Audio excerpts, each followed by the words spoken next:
let's take a closer look at this London Fog traveling suitcase.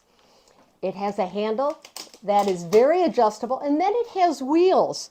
So it's easy to travel through the airport, or if you're going on business, or if you just want to use it as an overnight bag, it has a handle you can carry. This rolling tote has many zipper compartments and little areas where you can store things. Let me show you. The first one here is right in front. It zippers down and you can store there.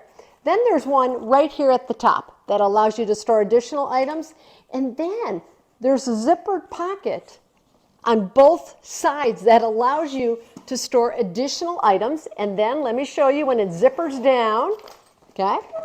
There's a zippered compartment here. There's an additional one here. You have one here. And then there's a Velcro strap where you can store additional items there. And of course, you got this whole area inside. And then there is also a zipper here if you want to store stuff behind this. I have used this every time I've been on an airplane. Now, it does not store underneath the seat. You will have to put it in the overhead compartment. But I absolutely love this because of the long extension and the wheels. So it doesn't matter how heavy this is, you can always roll it down the airport. Or if you have a business meeting, I highly recommend the London Fog Traveling Tote.